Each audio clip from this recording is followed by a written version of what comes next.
지적 생명체는 본능적으로 가장 완벽한 존재를 추구합니다. 대부분은 종교적 신앙을 통해 그것을 얻으려고 하지만 일부의 사람들은 자신의 힘으로 성취하려 합니다. 이처럼 진화의 과정을 단번에 뛰어넘어 무상의 경지에 이르려는 사람들이 수행자입니다. 이들에 의해 수행의 역사는 씌어왔는데 그 결론은 힌두교에 고스란히 녹아 있습니다. 인간의 사고로 힌두교의 유아론보다 완벽한 사상을 만들 수 없었던 것일까요? 힌두교의 사상을 요약하면 다음과 같습니다. 삼라만상은 정보의 전멸로 되어 있다. 나 역시 정보로 되어 있고 이것에 의해 생로병사의 고통을 받는다.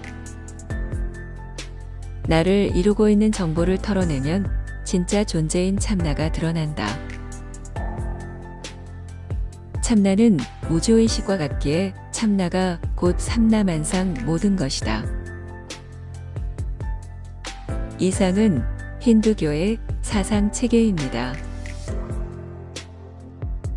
이것이 얼마나 간결하면서도 완벽했으면 오늘날까지 이것을 부정한 사람은 딱 두 사람밖에 없습니다.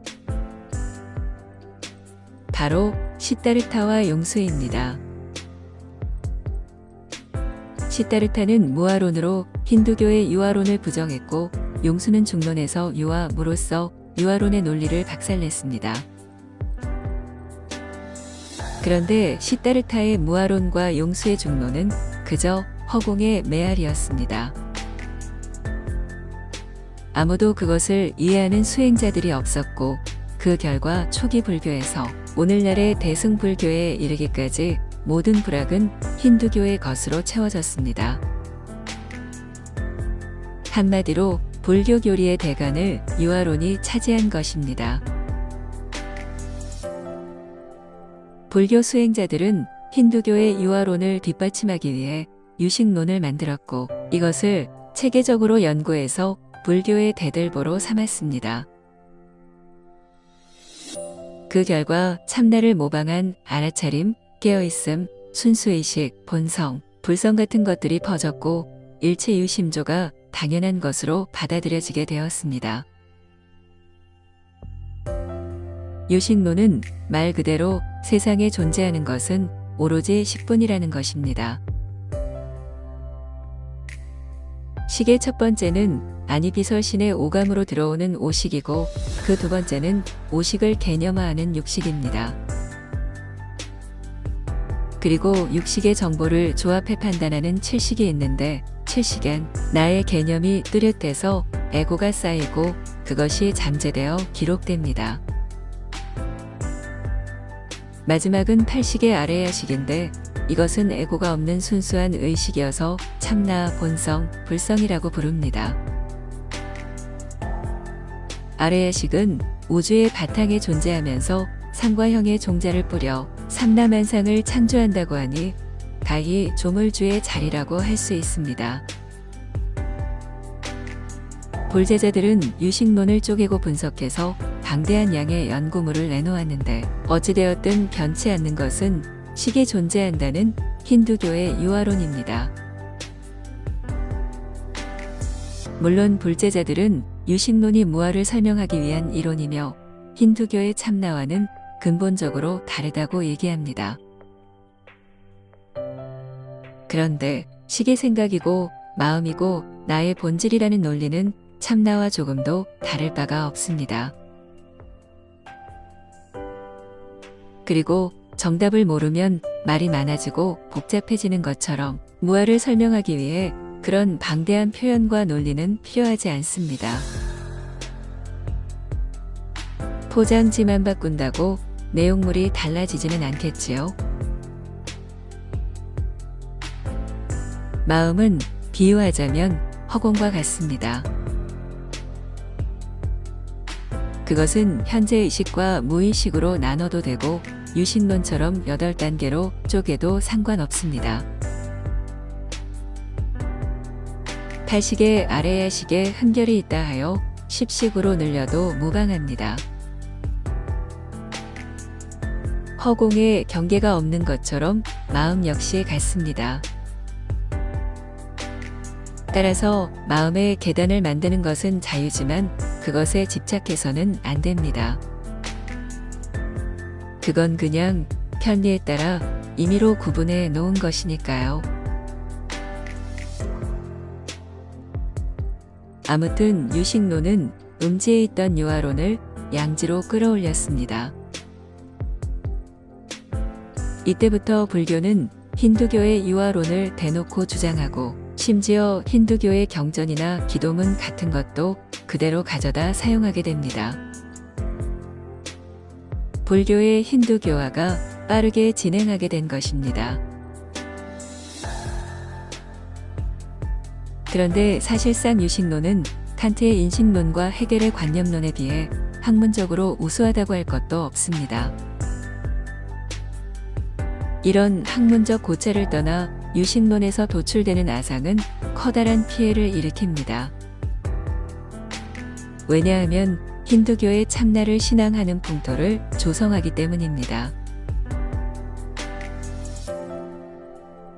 사실 힌두교의 참나가 어떤 것이던가요? 참나는 쉽게 말해 요술방망이입니다. 깨달음도 주고 그 부속물로서 열반과 해탈, 영생도 줍니다. 그리고 천지창조의 재미도 주고 그 속에 들어가 마음껏 재미도 느끼게 해줍니다. 일체유심조인이 못할 것이 하나도 없겠지요. 그러니 신앙 종교에서 주는 구원의 선물보다 수백 수천 배는 매력적입니다.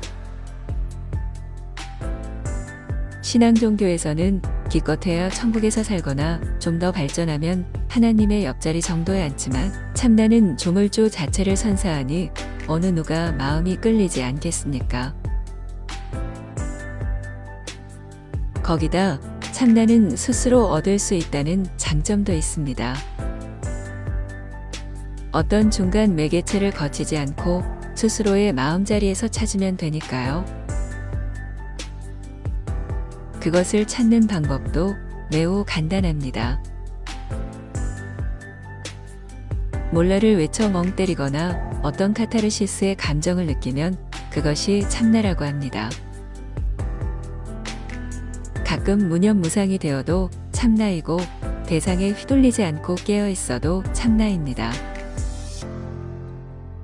이렇게 참나는 신앙에 의존하지 않고 쉽게 얻을 수 있는 데다가 그 결과가 조물주이니 얼마나 달콤하겠습니까? 이렇게 상품이 화려하니 이것에 넘어가지 않는 수행자들이 거의 없습니다. 결론적으로 참나라는 건 당신이 원하는 에고를 최대한 만족시켜주기 위해 만들어낸 가공의 환영입니다. 참나 같은 건 애초부터 존재하지 않습니다. 그래서 무아입니다.